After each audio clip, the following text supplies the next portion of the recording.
Bonjour à toutes et à tous et bienvenue sur Major Prépa pour ce live dans lequel nous allons parler du dispositif Ingenium. Alors une révolution je ne sais pas, mais en tout cas une évolution assez profonde du programme Grande École et spécialement de ce qui va vous concerner immédiatement, à savoir la première année. Et pour ce faire, j'ai l'occasion de discuter avec trois intervenants qui seront rejoints par d'autres par la suite. Je vous laisse peut-être déjà vous présenter. Bon, Frédéric, tu n'as pas trop besoin de te présenter sur Major Prépa, peut-être les autres un peu plus, mais voilà, je te laisse la parole Sylvie pour te présenter. Bonjour Dimitri, donc je suis Sylvie Jean, la directrice du programme Grande École de Schema.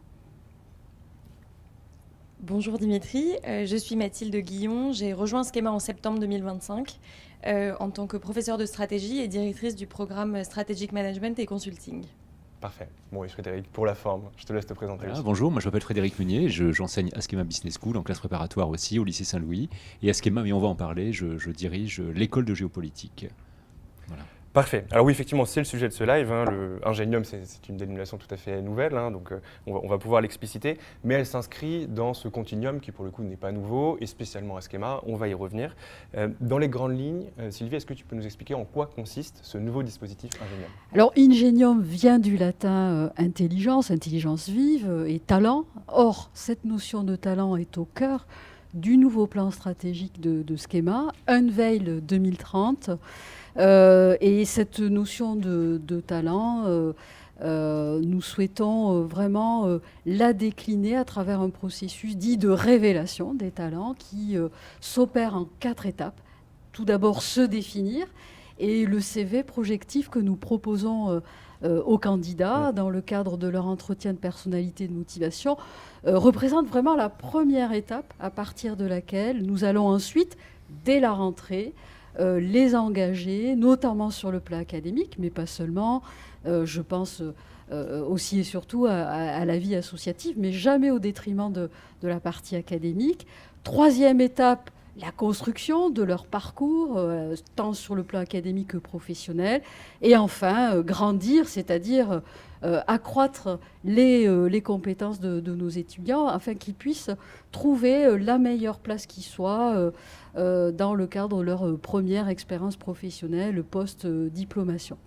Donc les talents que nous sommes en train de recruter, nous allons les accueillir avec un savoir-faire qui est spécifique à Schema dans la mesure où l'école est à l'origine de cette notion de continuum, c'est-à-dire cette transition parfois délicate entre la classe préparatoire et notamment une première année de programme grande école.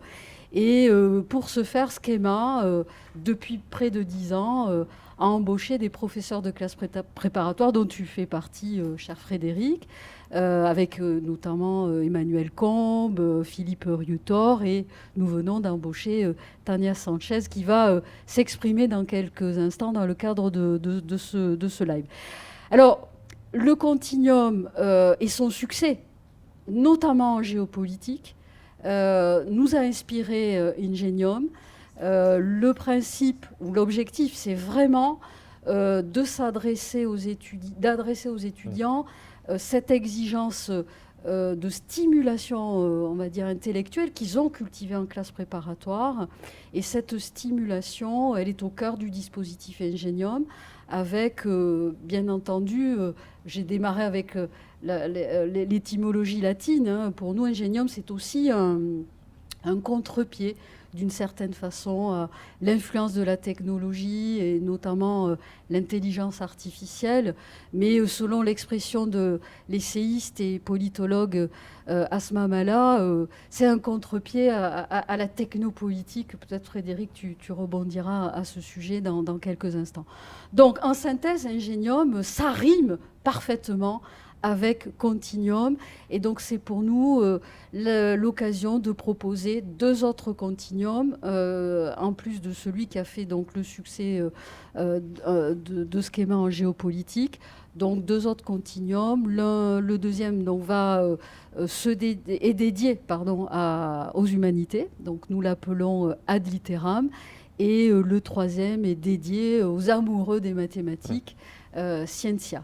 Donc dans ces 3 continuums d'excellence, les étudiants vont se voir proposer, en plus du programme classique, un supplément d'âme, un supplément à cette première année de L3 au programme classique qui comporte notamment à partir du semestre 2 une spécialisation, mais dans chaque continuum, nous leur proposons des spécialisations ciblées. Une spécialisation est commune aux trois, la stratégie, on va parler de stratégie dans quelques instants avec Mathilde Guillon. Et en plus de cette spécialisation, donc des modules certifiants, voilà, reliés à chaque domaine, la géopolitique, les humanités et les sciences, notamment les mathématiques. Et troisième composante, un grand oral en mode colle. Pour réunir les savoirs, nous allons composer des équipes de 3 étudiants, chacun venant de l'un des trois continuums. Et donc, nous souhaitons un finish en beauté en fin avril 2027 avec ce grand challenge de colle qui va aussi ressusciter les bons souvenirs et surtout les bonnes pratiques de la classe préparatoire où, encore une fois, la stimulation intellectuelle était au cœur des enseignements de prépa et nous souhaitons la stimuler encore plus fort. C'est très important au sein de l'école. Alors, on comprend bien l'esprit général. Pour être très concret, très prosaïque, est-ce qu'il y a des prérequis déjà? Est-ce que par exemple pour le parcours en maths, il faut nécessairement faire maths à pro par exemple? Et par ailleurs, est-ce que vous adressez surtout aux nostalgiques de la prépa ou est-ce que derrière, ça va apporter une certaine coloration au diplôme? Quelle est finalement la finalité de tout ça? Alors, il y a peut-être la convocation d'une touche nostalgique, mais je pense que les étudiants de classe préparatoire sont encore une fois très attachés à cette stimulation intellectuelle. Et là, on va s'adresser à celles et ceux qui veulent travailler davantage, faire fructifier davantage le capital connaissance acquis en classe préparatoire, avec une base commune à l'ensemble de la promotion, mais ce dispositif s'adresse sur la base du volontariat à celles et ceux qui veulent apprendre davantage et fournir encore plus d'efforts en particulier. Et nous allons bien sûr les sélectionner sur cette base de volontariat. Ils vont début septembre, après le séminaire de rentrée, passer un petit examen dans chacun, enfin, en tout cas dans le continuum auquel ils vont candidater. Et donc, tu évoquais Scientia et les mathématiques. Effectivement, il faut un background en mathématiques solide. Mais on ne va pas se limiter à maths approfondies. Je pense qu'il y a aussi des élèves issus de maths appliquées qui ont un excellent niveau. Donc, on testera ce niveau et on verra s'ils sont aptes à suivre notamment le certificat en mathématiques pour l'ingénierie qui sera dispensé par l'université Nice-Côte d'Azur. Voilà, donc il y a un prérequis de background en mathématiques pour Scientia. Pour la géopolitique et les humanités, bien sûr, elles s'adressent prioritairement aux étudiants issus des classes préparatoires littéraires, mais pas seulement. Nous voulons vraiment décloisonner et un étudiant issu de classe préparatoire littéraire peut aussi bien rejoindre le continuum en géopolitique que ad litteram. Donc il est important de décloisonner et en même temps de convoquer peut-être une pointe de nostalgie, mais aussi et surtout l'envie de se dépasser. Alors, c'est un dispositif nouveau, mais néanmoins, je le disais en introduction, ça ne date pas d'hier, cette volonté de mettre en valeur le continuum. Et ça s'est notamment manifesté par le recrutement de professeurs de classe préparatoire. Frédéric, je crois que tu as, si je ne dis pas de bêtises, rejoint Schema en 2017, c'est bien ça? Donc ça fait presque 10 ans. Presque 10 ans. Voilà, si Merci. on propose une petite rétrospective historique, d'habitude on fait ça en dissertation, là on va le faire pour Schema. Finalement, qu'est-ce que les étudiants tirent de cette proposition de valeur assez atypique, en tout cas à l'époque?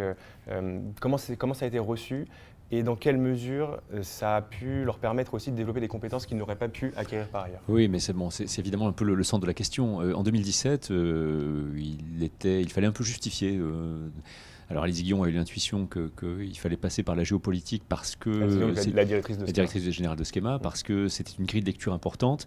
Il est évident que depuis 2017, il s'est passé un certain nombre de choses, tragiques évidemment, même si la question du retour de la géopolitique, souvenons-nous, c'est un article fondateur de Walter Russell Mead dans Foreign Affairs 2014, le retour de la géopolitique. À Schema, on a été la première école à prendre ça très très au sérieux, le continuum. Donc 2017, création d'un cours de grands enjeux géopolitiques, avec d'ailleurs au même moment un cours donné par Emmanuel Combe de grands enjeux économiques.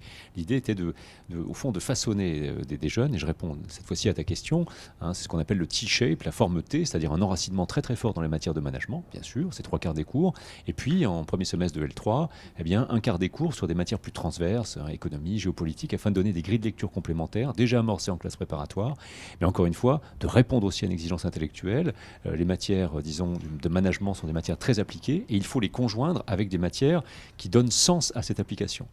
Alors, évidemment, la guerre d'Ukraine 2022, les événements très récents au Moyen-Orient sont en train de transformer le monde, et il ne s'agit pas de transformations, disons, soit superficielles, soit qui sont amenées à ne pas durer. Au contraire, on bascule, c'est très clair, depuis 2008-2009, dans un monde plus incertain, dans lequel la guerre, la vraie, ou la guerre économique sont omniprésentes.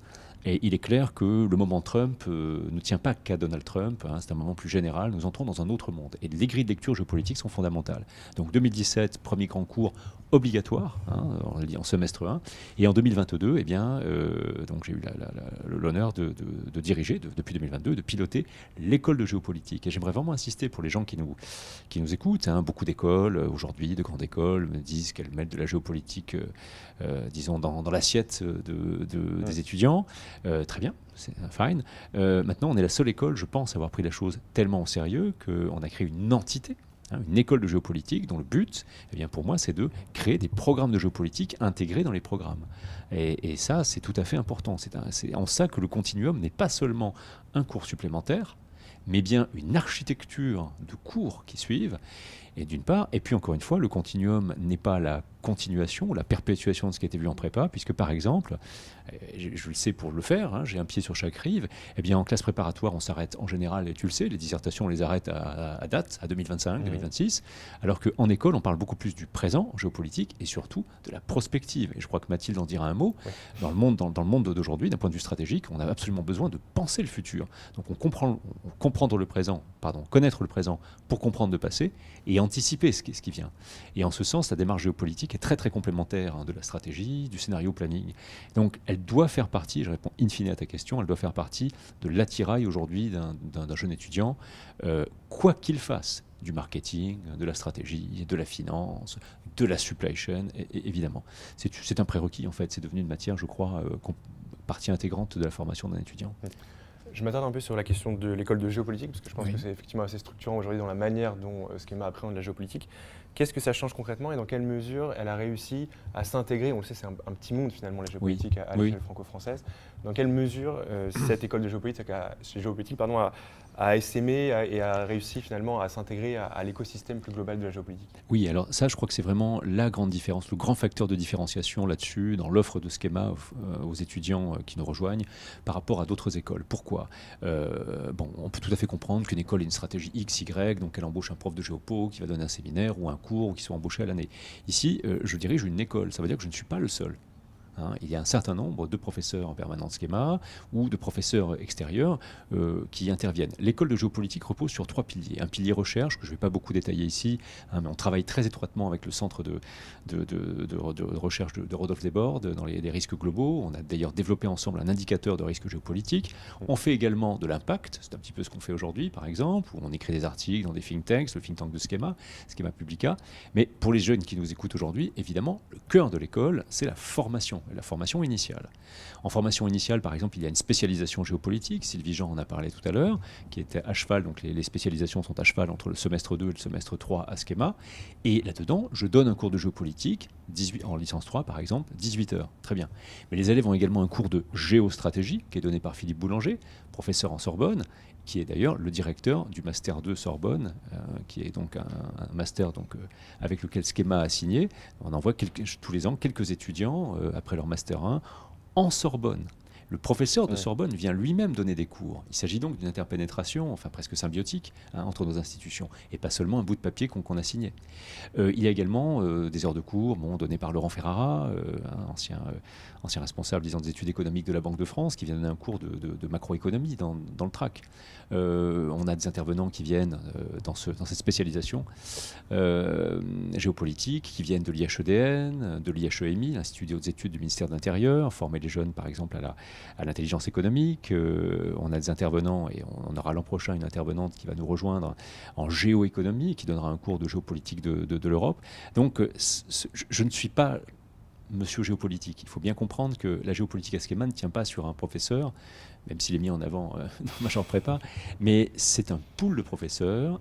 Et j'insiste sur autre chose, et c'est un peu le lien avec ce que va dire Mathilde Guillon tout à l'heure, c'est que le continuum, c'est le continuum de la prépa à la licence 3, bien sûr, mais le continuum ensuite, ces enseignements de géopolitique, ils doivent être ensuite, ils infusent la formation, mais ils sont mis aussi au service en Master 1, et plus encore en Master 2, qui est à Schema, est un MSc, et j'insiste, les jeunes auront à la fois un Master in Management et un Master of Science. Eh bien, il a un but de professionnalisation. On ne forme pas des géopolitologues, des docteurs en géopolitique. C'est pas tout à fait impossible, mais c'est pas le but. Le but, c'est d'avoir une professionnalisation. Et donc, de voir comment la géopolitique peut s'articuler afin de créer des managers augmentés qui pourront peut-être faire du conseil en risque géopolitique, mais qui seront simplement, s'ils sont en marketing, en supply ou autre, des managers aware en quelque sorte, on parle toujours franglais ici, des managers plus concernés et avec une force de discernement, ou auraient dit les Grecs, une phronésis en fait, leur permettant de prendre des décisions avec intelligence. Qu'est-ce qui va changer avec Ingenium dans la mesure où, on l'a compris, la géopolitique est déjà assez mature ici à Schema. Alors, oui. On le voit, pour les maths, pour la littérature, il y a beaucoup de choses à faire. Qu'est-ce qui va changer en géopolitique ? Pour moi, je ne sais pas si Sylvie Jean dirait ça comme ça, mais je vois Ingenium comme la résolution, pour moi, d'une frustration. Jusque-là, les jeunes qui faisaient de la géopolitique prenaient la spécialisation géopolitique. Très bien. Et on en forme, on va en entendre un tout à l'heure, on en forme une quarantaine, une cinquantaine par an, mais ça veut dire que les autres renonçaient. Et le renoncement est un problème, puisque, je viens de l'expliquer, aujourd'hui, tout manager doit avoir quand même une sensibilisation. Ingenium, c'est la possibilité pour un étudiant qui, par exemple, a pris la spécialisation de stratégie ou une spécialisation autre, de dire, voilà, j'ai une spécialisation, un quart de ma maquette, une cinquantaine d'heures de cours par semestre, mais en outre, eh bien, je vais me démener, je vais passer un petit test, et je vais me démener, et j'ajouterai à cette spécialisation, en strat par exemple, ça se couple assez bien évidemment, eh bien, géopolitica. Et qu'est-ce que cela veut dire très concrètement ? Ça veut dire que, outre les 150 heures de cours de management, les 50 heures de cours par exemple, outre, alors dans la spécialisation j'arriverai, stratégie, eh bien, le jeune étudiant, la jeune étudiante pourra suivre donc, Ingenium, donc en spécialité géopolitica, ce qui veut dire concrètement qu'il y aura des cours de coaching, je suivrai ces étudiants pendant le semestre, et comme l'a dit Sylvie tout à l'heure, eh bien, ils passeront 2 certifications. Et 2 certifications assez importantes. Alors, j'ai choisi en géopolitique, comme ils ont déjà beaucoup de cours en interne, de prendre des certifications externes, faites par des spécialistes. L'un qui est un de nos partenaires, l'École des mines de Nancy. Ce sera une certification dédiée aux minéraux critiques. On a souvent l'impression que la mondialisation, les jeunes qui nous regardent, vous dites que vous nous écoutez un peu à distance, mais si vous voyez tout l'appareil qui est devant nous en ce moment, des câbles, des minéraux rares, de l'or, du cuivre, du tungstène, du coltan, du manganèse, c'est ce par quoi passent les médias, c'est ce par quoi passe la technologie. Le passage à la transition énergétique, c'est le passage des énergies fossiles aux minéraux. Donc, et ça, il faut en avoir conscience. Donc, une certification sur les minéraux critiques, faite par des spécialistes de l'École des mines de Nancy. Alors, pourquoi l'École des mines de Nancy ? Je viens de Lorraine. C'est une région de mines, vraiment de mines. Et donc, l'École des mines de Nancy a une spécialisation historique dans les minerais, parce que c'est une région de mines et qu'à l'époque, les mineurs, j'entends les gens des corps des mines, eh bien, devaient être formés aux minerais. Donc, c'est l'école qui est la mieux rankée dans le monde sur les questions des minéraux. L'école française. Deuxième certification, une certification tripartite faite par Icarian, un institut de conseil alors très très stratégique, l'IAE de la Sorbonne et la Gendarmerie nationale. C'est un MOOC, donc, comme d'ailleurs le MOOC je n'ai pas prononcé le mot, de l'école des mines, dédié à l'intelligence économique, c'est-à-dire la capacité à apprendre, à connaître son environnement, réglementaires, par exemple, pour savoir prendre des décisions, disons, sages, là encore une fois. Et donc ça viendra parfaitement compléter, et là je pense évidemment à la stratégie, un MOOC d'intelligence économique. C'est un complément, enfin, d'une adéquation totale avec n'importe quelle formation de manager, a fortiori en stratégie. Donc très concrètement, là, ce que je vois de très important dans le dispositif Ingenium, Géopolitica, il s'appelle ainsi, pour ma matière. Il y aura également un peu dans le géoéconomie, bien sûr, puisque d'ailleurs on va recruter une professeure de géoéconomie qui viendra s'adjoindre au staff des professeurs permanents. C'est vraiment la possibilité pour un étudiant de ne pas avoir l'impression de renoncer en prenant une spécialisation. C'est très matriciel. Tous les étudiants choisissent une spécialisation et un certain nombre d'entre eux auront une spécialisation de manière matricielle qu'ils viendront enrichir, féconder en quelque sorte par le dispositif Ingenium. Et là, je m'adresse aux étudiants de classe prépa. On sait tous une chose, c'est qu'il y a parfois une dépressurisation entre la classe préparatoire et la grande école. Et je crois que Schema prend ça très au sérieux. De la même manière qu'il y a presque 10 ans, Schema a été la première école à introduire des enseignements très transversaux avec Emmanuel Combes, moi ou Rodolphe Desbordes. Aujourd'hui, il y a un deuxième étage de la fusée, je crois, qui consiste cette fois-ci à dire aux jeunes, vous avez parfois le sentiment que votre rythme de travail change, que vous aimeriez à nouveau être challengé comme vous avez pu l'être. Ingenium est là pour répondre à cette aspiration. Je me tourne vers toi maintenant, Mathilde. La transition est assez facile, à vrai dire, puisque on a parlé des nostalgiques de la prépa, bien sûr, il y en a beaucoup. Dont nous faisons peut-être partie, d'ailleurs. Moi, un petit peu. Moi, j'ai l'impression d'être en prépa depuis 10 ans, donc c'est encore pire. Mais toujours est-il qu'aujourd'hui, on sent à quel point on arrive à un moment de fin de la mondialisation heureuse, si j'ose dire, où les chaînes de valeur des entreprises se recomposent énormément. Et donc, de fait, la géopolitique n'a jamais autant impacté, en tout cas à mon sens, les entreprises. Comment toi, qui justement gères aujourd'hui la partie conseil et stratégie à Schema, comment tu le perçois et comment très concrètement les entreprises aujourd'hui se préparent à ce monde qui nous fait face et qui est sans doute beaucoup plus incertain qu'avant? Alors, c'est une excellente question. En effet, je pense que tu as raison de souligner le fait qu'aujourd'hui, il y a un décalage très fort entre le monde dans lequel nous évoluons et dans lequel les entreprises évoluent et la boîte à outils qui a été enseignée aux décideurs des principales organisations, mais aussi de plus petites organisations. Les outils d'analyse stratégique, les modèles dont disposent les dirigeants sont des modèles qui supposent une disruption à la fois. Avec le temps de planifier, d'analyser, de planifier, d'exécuter. Le monde dans lequel on est aujourd'hui, et Frédéric l'a évidemment bien souligné, il est un monde de disruption ou de sources de disruption qui sont interconnectées. Ça veut dire qu'on a un problème technologique qui est lié à un problème géopolitique, lié à un problème environnemental et sociétal. Et donc, face à cela, on n'a plus le temps d'analyser, on n'a plus le temps de planifier à long terme comme on pouvait le faire auparavant. Il y a quelques chiffres qui sont éloquents. Le BCG, en 2024, a interrogé à peu près 500 dirigeants qui estiment ne pas être préparés, à 40%, ne pas être préparés aux chocs futurs, que ce soit des chocs tels que des chocs sanitaires ou des chocs technologiques. Je pense que ces dernières années ont été assez riches d'exemples, malheureusement. C'est aussi quelque chose qu'avait anticipé, en tout cas prédit la recherche, puisqu'en 2002, Rueffli et Wiggins, dans un merveilleux papier de recherche, avaient analysé les avantages compétitifs des entreprises sur le long terme et avaient montré que sur un panel d'à peu près 7000 entreprises suivies sur 40 ans, qu'en réalité, il était extrêmement rare, 5% des entreprises arrivaient à maintenir un avantage supérieur de plus de 10 ans. Donc ça veut dire que le temps de la planification, le temps des plans stratégiques est révolu et qu'on doit être dans des modèles d'action et qu'on doit penser des modèles d'analyse stratégique qui soient beaucoup plus réactifs et qui prennent en compte l'interconnexion de ces disruptions. Donc c'est un changement de paradigme assez profond, si je comprends bien ce que tu dis. À l'inverse, une fois qu'on a dit ça, comment les écoles s'adaptent? Parce que c'est quand même à vous de former ces futurs consultants. Le BCG, tu ne l'as pas précisé, c'est sans doute l'un des plus grands, si ce n'est le cabinet le plus prestigieux au monde. De fait, vos diplômés vont travailler dans ces organisations-là. Comment les préparer au mieux? Alors, nous, avec le Master Strategic Management et Consulting, on a à cœur de bâtir un programme. On a repensé tout le curriculum pour bâtir un programme qui soit au plus proche des attentes du marché. Donc, en fait, le nouveau curriculum, on l'a travaillé avec des directeurs et des associés des plus grands cabinets, dont le BCG. Et donc, l'objectif, c'est de transcender un petit peu cette approche disciplinaire que l'on avait dans les programmes de stratégie de manière générale, pour être beaucoup plus centré sur les capacités.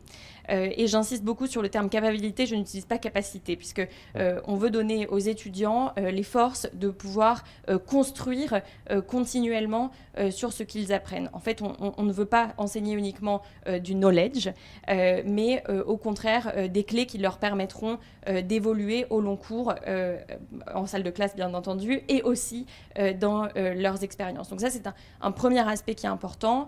On croit aussi énormément à Schema, parce que ça fait partie de notre ADN, au fait d'avoir des étudiants qui comprennent aussi les perceptions des problématiques que rencontrent les organisations à travers différentes perspectives de différentes régions.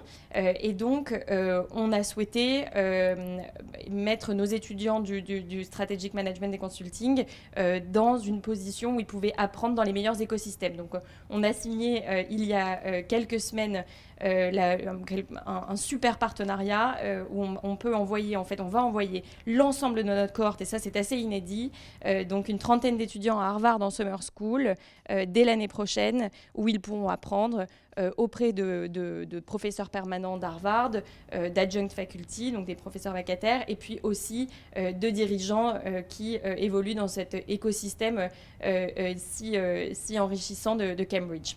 Ça, c'est un deuxième aspect qui est important. Et le troisième aspect qui est lié, troisième dimension et une nouveauté que j'ai grand plaisir à annoncer, c'est le lancement du programme à Dubaï en 2027. Et Dubaï, en fait, notre campus de Dubaï, il est au sein de DIFC, donc qui est le centre financier de Dubaï, où se trouvent tous les cabinets de conseil qui vont en fait traiter les grandes missions de stratégie de la région. Et c'est aussi pour nous une passerelle vers l'Asie du Sud-Est, qui est une région extrêmement dynamique et qui donc a des besoins de conseil qui sont considérables. Donc, je pense que ce qu'on essaye de faire, et en tout cas ce que j'ai à cœur pour le programme, c'est de former non pas des planificateurs, puisqu'aujourd'hui on ne parle plus, en tout cas on parle de moins en moins de plans stratégiques à 3 ou 5 ans au regard de toutes les disruptions que l'on connaît, mais on souhaite plutôt former des orchestrateurs qui soient capables d'orchestrer des ressources qui ne sont pas forcément à l'intérieur de leur organisation, mais aussi dans leur écosystème, et on souhaite former des jeunes décideurs qui soient extrêmement adaptables et qui puissent anticiper et donc imaginer plusieurs futurs plutôt que d'en prédire un seul.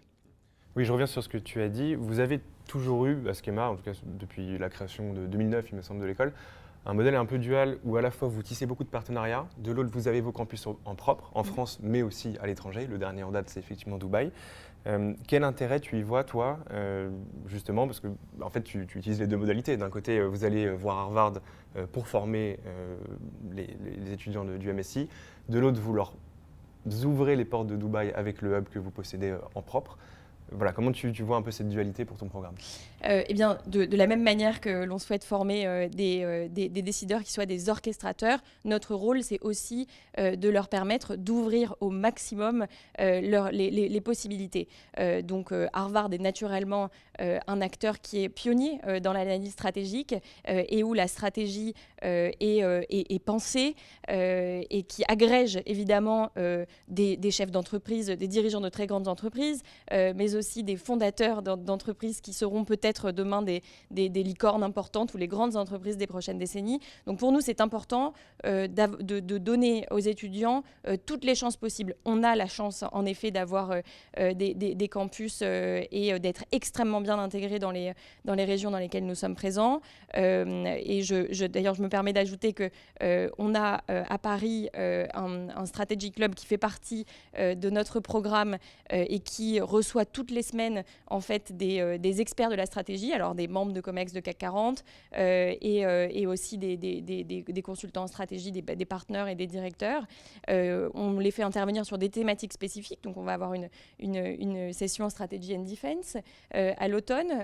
On a aussi des sessions qui sont plutôt centrées sur la perspective globale, qui c'est important pour nous, le Glocal à Schema.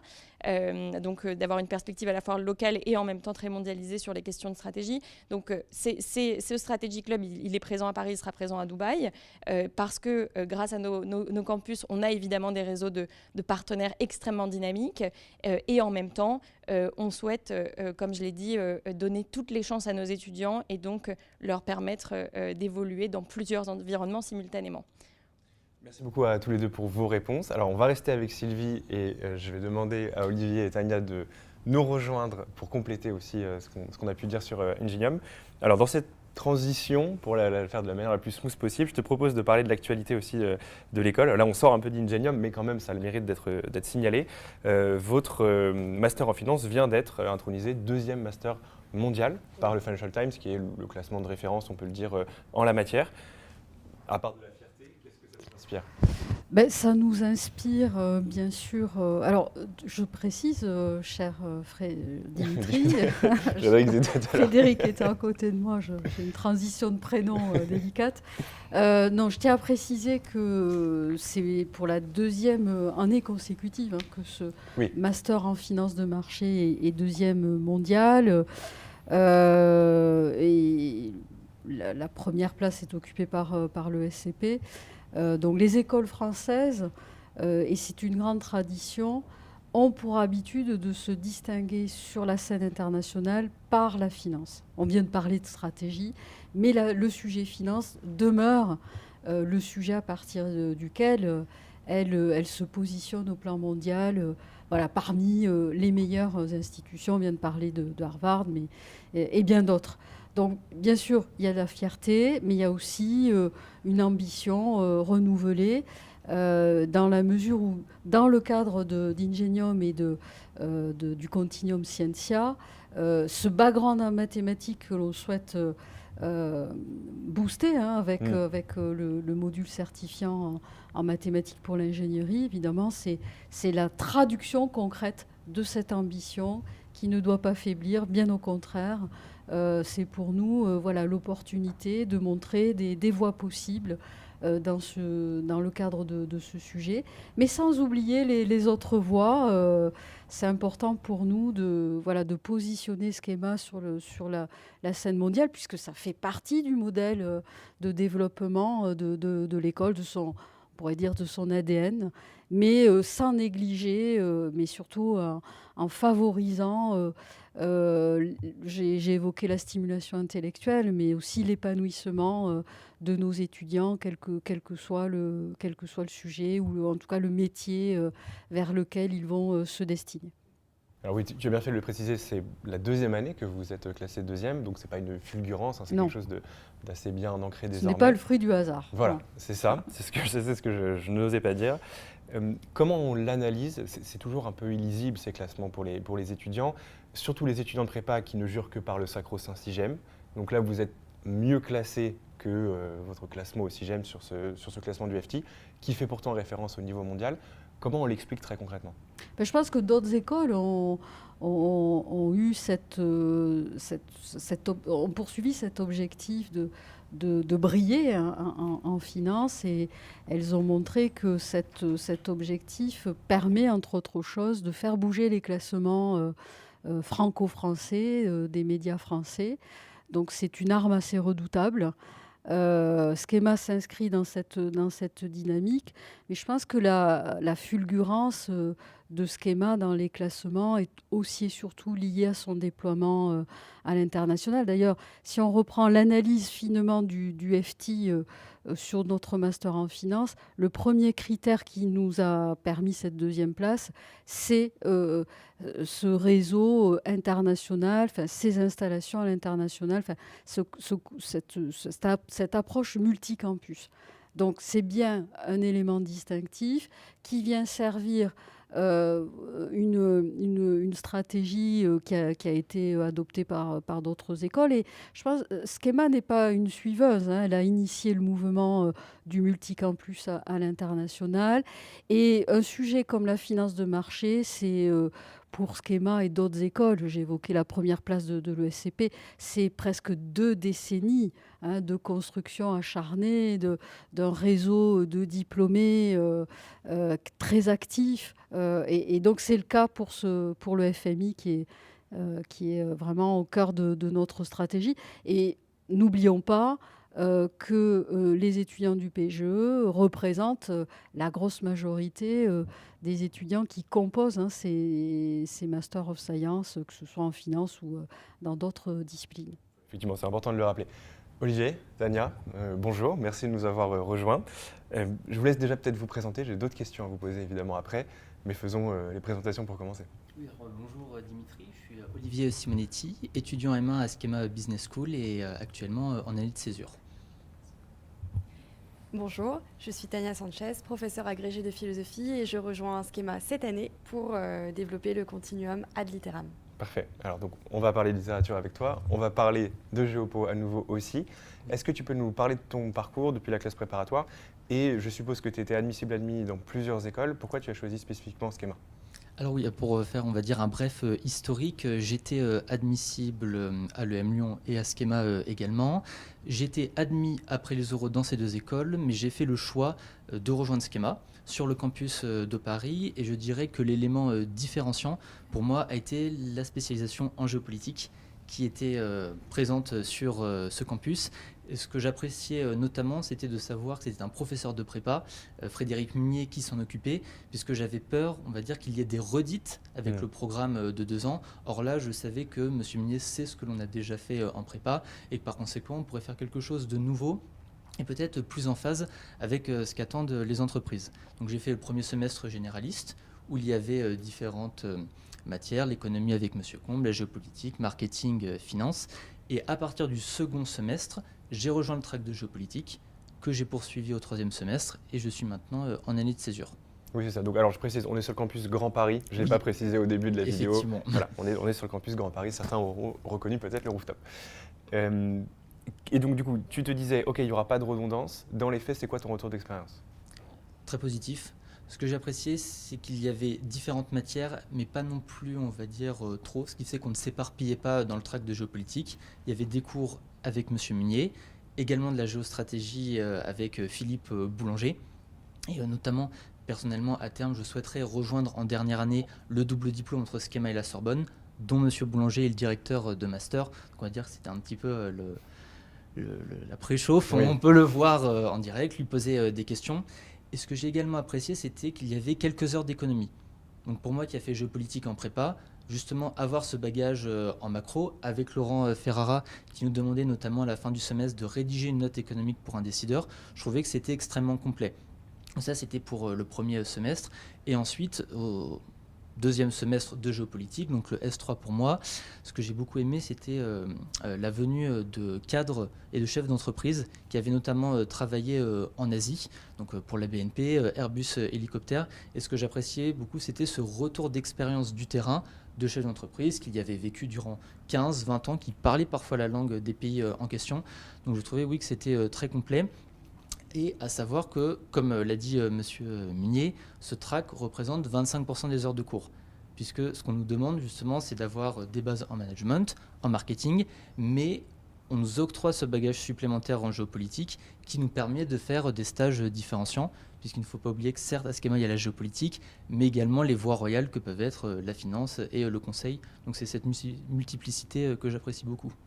Oui c'est ça, 25% c'est quand même assez substantiel, c'est pas sporadiquement un cours ou deux de géopolitique, on le comprend bien. Et dans quelle mesure ça a ensuite influencé ton parcours. On le disait en off tout à l'heure, toi c'est vraiment ce qui t'intéresse, c'est l'intelligence économique, les relations internationales. Effectivement. Est-ce que dans les faits, ça a pu se concrétiser? Oui, ça a pu se concrétiser puisque j'ai fait mon premier stage de césure au sein du ministère des Armées à l'étranger, en l'occurrence dans la zone Moyen-Orient. Et je me souviens justement de l'entretien.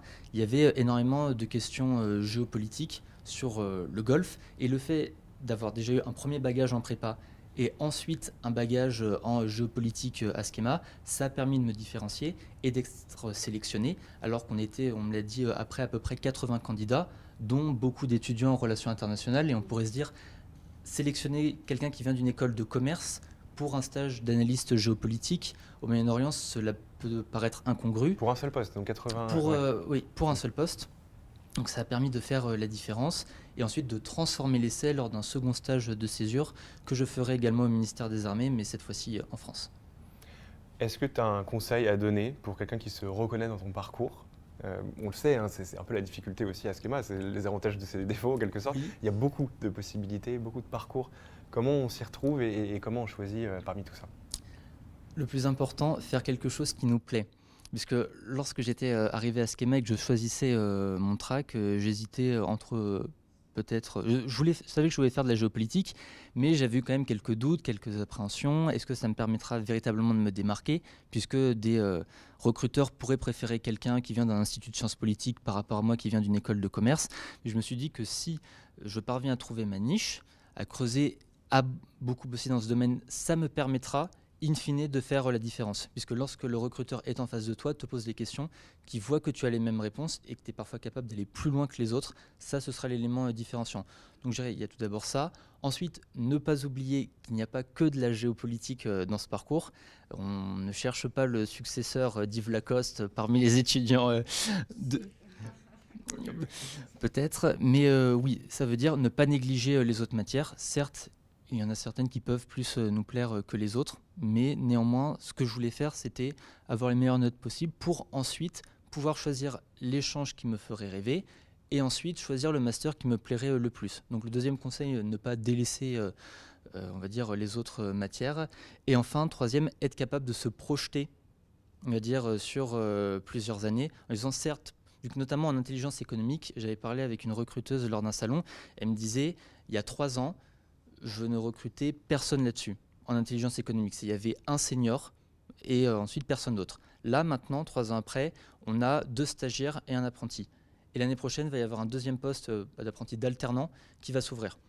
Donc tu dis, ah très bien, donc ça veut dire que là je suis en fin de première année, je serai diplômé dans 3 ans, donc notamment le master que j'aimerais faire avec la Sorbonne se fait en alternance, ça veut dire que lorsque je vais candidater, il y aura plus de postes et par conséquent, cela aura été un bon retour sur investissement.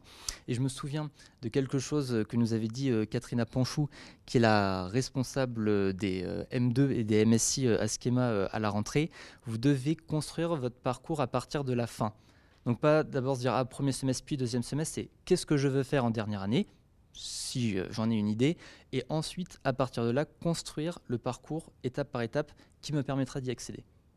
Oui, c'est un peu la logique du CV projectif. Oui, part, exactement.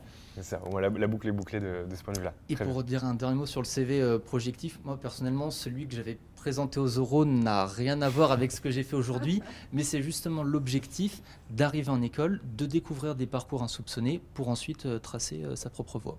Voilà, j'espère que ceux qui ont passé des heures sur leur CV projectif ne sont pas trop estomaqués par ce que tu viens de dire. Mais voilà, on pense évidemment aux candidats, on est en plein de période évidemment des oraux. Et tu ne le sais que trop bien, Sylvie, ce CV projectif est un peu anxiogène pour certains étudiants. Donc voilà, on vous souhaite évidemment beaucoup de courage. Tania, donc tu t'es présentée un peu rapidement. Est-ce que tu peux nous détailler ta vie, ton œuvre et ce qui t'a amené jusqu'on le disait, au bout du process, à savoir je crois que c'est cette semaine que tu as rejoint Schema, hein, c'est vraiment très très récent. Voilà, enfin, on en discutait quand même depuis un certain temps. Mais, oui, mais ça y est, c'est officiel. Ça y est, c'est officiel, donc je peux en parler à l'occasion de ce live. Alors, peut-être que tu poses cette question parce que je suis une ancienne cagneuse et que l'école de commerce n'est pas un débouché naturel, peut-être pour les cagneux, ou parfois, même en prépa, les profs peuvent nous dire bon, vous les présentez si vous voulez, mais on ne vous accompagnera pas. Ça peut être marginal, mais on peut se dire c'est pas la voie naturelle. Il y a d'autres voies qui sont plus prestigieuses ou que peut-être c'est pas fait pour nous. Moi, après la Cagne, en carré, j'ai eu HEC, j'ai intégré cette école et bon, c'est vrai que je m'y suis sentie un peu perdue. Donc je ne vais pas quand même dire que pour le cagneux, tout est facile et qu'on arrive et on se dit « Oh, mais on m'avait menti finalement, qu'est-ce que je me sens bien ici ?»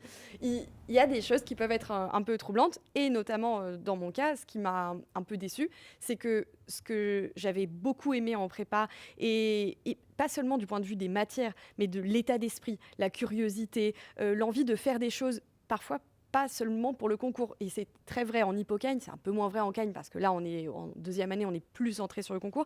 Mais en première année, on apprenait pourquoi ? Parce qu'on était intéressé, on avait envie d'apprendre des choses, apprendre pour apprendre. Et une fois que je suis arrivée en école, j'ai trouvé que les cours étaient très tournés vers la carrière professionnelle, donc un peu dans cette logique de CV projectif, quelles compétences seront nécessaires plus tard, nous allons vous les transmettre tout de suite. Mais que peut-être j'aurais souhaité un meilleur équilibre, parce qu'on a besoin aussi, on ne peut pas non plus se dire qu'on va construire une école qui serait dans les nuages et qui ne prendrait pas du tout en compte ce dont on a besoin dans le monde. Mais que l'idée de développer un programme plus équilibré avec à la fois des cours nécessaires pour s'intégrer dans sa vie professionnelle, pour parler le même langage que les futurs recruteurs, que ce soit dans un ministère ou dans un cabinet de conseil, une grande entreprise, donc avoir un langage commun, mais en même temps avoir un espace pour cette curiosité qu'on a commencé à développer, à nourrir, et puis pour la passion qu'on pouvait avoir, parce que tu disais tout à l'heure, tu as parlé des deux choses, choisir ce qu'on aime, ce qui nous passionne, et en même temps, la petite logique stratégique de je veux aller là en M2, donc j'ai besoin la prospective. La prospective, j'ai besoin de penser mes choix de première année en fonction de là où je vais être en M2, mais je pense quand même que, et c'est l'idée de ce continuum, on peut choisir le continuum Scientia alors même qu'on n'envisage pas du tout un débouché professionnel scientifique, le continuum de géopolitique sans se dire je serai un expert des relations internationales, et le continuum ad litteram qui est celui que je vais développer sans nécessairement se dire je vais devenir prof de philo, parce que probablement c'est pas le débouché le plus évident après une école de commerce. Et c'est vrai que tu me posais cette question dans le parcours, donc j'ai intégré HEC et à l'issue de mon diplôme j'ai passé l'agrégation de philosophie, je suis devenue prof de philo et j'ai enseigné dans le secondaire, en prépa, à Sciences Po, et j'aime bien être confrontée à ces différents publics et moi-même apprendre des choses avec les étudiants. Et donc rejoindre le schéma et développer ce continuum ad litteram, c'est pour moi l'occasion de rencontrer de nouveaux étudiants. Après la prépa, ça fait le continuum avec les étudiants de prépa qui me posent des questions différentes, qui parfois sont aussi très centrées sur le concours. Oui, mais ça, c'est utile ou c'est pas utile, parce que si ça sert à rien, j'ai pas envie de l'apprendre tout de suite, peut-être, quand on est en deuxième année. Une fois qu'on est arrivé, on est là, on est à schéma, c'est bien. Maintenant, on peut s'intéresser à quelque chose sans penser à ce pas supplémentaire qui est celui du concours. Donc, rencontrer de nouveaux étudiants, leur transmettre un enseignement sur lequel on va revenir, et à partir de leurs questions, de leurs objections, de leurs doutes, de leurs idées, moi-même repenser ma matière, parce que ce que j'aime dans l'enseignement, c'est comme ça peut être vivant pour le professeur, et que c'est pas nous qui arrivons avec un savoir dans notre petite mallette, et puis on leur donne, et on sort du cours inchangé. Au contraire, chaque cours nous transforme aussi, et c'est vrai que c'est quelque chose que j'aime beaucoup. Alors justement, ad litteram, en quoi ça va consister exactement? Quel volume horaire? Est-ce qu'il faut être déjà un peu un rat de bibliothèque pour apprécier ces cours-là? Est-ce que ça va être de la littérature, de la philosophie, des humanités, un petit peu de tout ça? Est-ce que tu peux nous décrire les cours dans les grandes lignes? Alors c'est un programme qui s'adresse aux étudiants de toutes les filières. Bien sûr, on espère ou on attend, on s'adresse plutôt à ceux qui ont un goût pour la philosophie, la littérature, mais aussi le cinéma, les humanités dans leur ensemble. Mais en même temps, ça paraît normal. Si on ne s'y intéresse pas, pourquoi on aurait envie de suivre ce continuum? Mais ce qui sera important dans la sélection, c'est cet intérêt, cet appétit, cette curiosité, plus qu'être un rat de bibliothèque. On ne va pas demander, alors, dans la dernière semaine, combien d'heures avez-vous passé à lire? Ce volume horaire ne nous convient pas. Donc, et aussi, dans cette sélection, on prendra en compte non seulement les résultats au concours, donc il y a quelque chose qui est pris en compte dans le passé, dans les évaluations passées, mais il y aura aussi une épreuve de sélection au début de l'année, pour que la note de concours ne détermine pas l'ensemble, parce que parfois sinon on a l'impression que ces résultats à l'écrit détermine toute la vie future. Donc il y aura une nouvelle épreuve de sélection au début de l'année pour ceux qui seront intéressés par ce continuum. Et alors, la composante principale du continuum, il y a des choses qui sont communes avec les deux autres, donc je ne vais pas revenir dessus parce que ça a aussi été présenté, le grand oral. La spécificité de Ad Litteram, ce sont 2 cours de philosophie. Le premier qui s'appelle Philosophie de l'action, qui est un cours et de philosophie politique et de philosophie des techniques, où on commence par une définition de ce que c'est que l'action. Notamment avec la philosophie d'Hannah Arendt. Donc c'est un premier pas définitionnel qui ne perturbera pas ceux qui ont déjà étudié la culture générale ou la philosophie. Qu'est-ce que c'est que l'action, par exemple par opposition au comportement? Et on l'éclaire cette première partie de philosophie politique par une philosophie des techniques qui est: et maintenant qu'on a un monde virtuel, ça date pas d'hier non plus, mais qu'on a un dédoublement du monde et un monde virtuel qui coexiste avec le monde réel, qu'est-ce qu'agir? Une action virtuelle est-elle une action? Quelle est sa nature? Est-ce qu'on doit changer de vocabulaire pour la désigner? Comment agir dans ce monde virtuel? Et donc il y a toute une partie, je ne peux pas tout développer, mais de philosophie des techniques dans la 3e partie. Chaque module est divisé en 3 parties. Et donc le 2e module, je l'ai appelé imaginaire au pluriel contemporain. Et là, on est beaucoup plus interdisciplinaire, philo, littérature, cinéma, où la première chose, mon constat, c'était mon point de départ. Et c'était un peu ma condition pour rejoindre Schema. J'ai dit que souvent, on me sollicitait plutôt pour donner une introduction à l'esprit critique, ou comment développer l'esprit critique chez les étudiants. C'est très important, on veut un cours sur ça. Et je pense que c'est important, mais j'ai le sentiment que ce qui manque, c'est plutôt l'imaginaire que le sens critique. Et qu'au contraire, depuis Descartes, on surinvestit le sens critique, le jugement, au point de l'épuiser, de le vider de son sens, et d'avoir complètement désinvesti l'imaginaire. C'est notamment le constat de Walter Benjamin. Et j'ai voulu, j'en ai discuté avec Sylvie Jean, qui a accepté, investir ce territoire des imaginaires contemporains. Donc je commence d'abord avec Walter Benjamin par ce constat qui est on est au bout du sens critique, donc pourquoi on a besoin d'autre chose.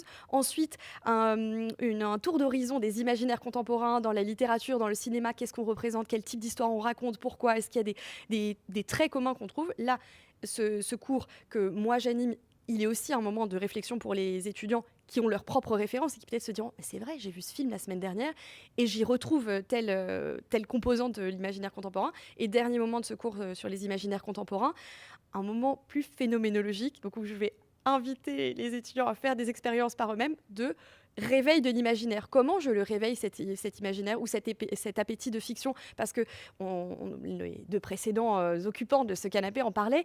Le monde, les crises se succèdent. On a l'impression qu'on est obligé de s'accrocher au présent, à la réalité, que si même on ne met pas cette main sur ce canapé, tout d'un coup, ça va tanguer et on va tomber. Donc on n'a pas le choix, on doit rester accroché au réel. Moi, je propose autre chose, de se dire, est-ce que c'est pas parfois par le rêve, par l'imaginaire, qu'on peut revoir le monde? Est-ce que cet accrochage au réel, il peut pas parfois nous faire risquer davantage la chute que de s'autoriser un peu plus de rêve? Et j'ai oublié de commenter le titre de ce continuum, Ad Litteram, à la lettre. L'angle, l'intention, c'est de revenir au sens de la parole. Donc, moi, en cours, quand je parle, ma crainte principale, c'est est-ce que ce que je suis en train de dire, la parole que je suis en train d'avoir, est-elle véritable ou est-ce qu'elle est vide de sens? Est-ce que je suis en train de parler pour ne rien dire ou est-ce que je dis vraiment quelque chose? Et donc c'est ce retour à la lettre, conquérir une parole qui ait du sens. On sent que tu as hâte de donner ce cours. Hein. Là, ah oui, c'est ça. Oui. Là, je pense qu'on aurait pu te laisser la caméra et faire le cours en live. Mais bon, il faudra attendre, être un peu patient. Quand est-ce que le cours débute exactement? Alors, le cours sera proposé au semestre 2. Le premier semestre, c'est le moment de la sélection. On va aussi présenter, parce que peut-être que tout le monde n'aura pas vu ce live. Donc, on va prendre le temps au premier semestre de présenter le programme et de sélectionner les étudiants. Et il interviendra au 2e semestre. Parfait, on a hâte. Enfin, moi j'y serai pas, mais les étudiants. Tu es le bienvenu. Oui, remarque, oui, c'est vrai, ça, je pense que je pourrais éventuellement demander gentiment à Sylvie d'assister à ton cours. Très bien. Peut-être je voudrais ajouter quelque chose sur le fait que les différentes voies sont interdépendantes et qu'on n'a pas affaire à des silos fixes. L'année dernière, je présidais le Schema Defense Club, qui est l'association monde de la défense, géopolitique, diplomatie de l'école, À titre d'exemple, en avril dernier, certains de nos membres ont pu visiter la Commission européenne. Et dans notre association, il y a un pôle veille, rédaction d'articles. Et on a fait le choix de recruter de nombreuses personnes qui venaient de prépa AL et BL, justement pour varier et ne pas uniquement prendre des étudiants qui venaient de prépa économique, qui avaient fait beaucoup de géopolitique, qui souhaitaient continuer d'en faire. Et justement, le fait de faire venir des littéraires avec un point de vue différent, qui ont une grande appétence pour la lecture, je trouvais que l'association, pour son deuxième mandat, en est sortie très enrichie. Bon, parfait. Mais voilà, comme ça, une illustration assez concrète de ce que nous venons d'exposer. Merci beaucoup à tous les deux. Sylvie, je vais te laisser le mot de la fin. Je ne t'apprends rien non plus, on est dans une période assez stressante pour les candidats qui sont en train de terminer leurs oraux. C'est vrai, on est plus proche de la fin que du début désormais. Qu'est-ce que tu souhaites dire à ces candidats qui se retrouvent quand même confrontés à un choix assez cornélien, évidemment, de choisir entre guillemets la bonne école, du moins celle qui va davantage leur convenir? Voilà, toi qui, depuis maintenant 25 plusieurs ans. années, c'est ça, plusieurs décennies. 25 ans, 5 écoles et toujours le même état d'esprit lorsque je les rencontre tous les jours, enfin au quotidien, là, pendant ces oraux. C'est vraiment de leur tendre la main et quelque part de leur forcer la main pour qu'ils profitent pleinement de l'instant présent, de notre présence, de l'accueil qu'on leur réserve, des interactions qu'on leur offre, et c'est le cas tous les jours à 13h. Tania a participé à son premier moment d'inspiration que nous offrons aux candidats. C'est ce moment un peu charnière entre la matinée et l'après-midi d'épreuve. Et voilà, c'est essayer de leur faire vivre, leur faire sentir, imaginer les possibles. Donc ça, c'est vraiment très important. Et puis surtout de tenir bon.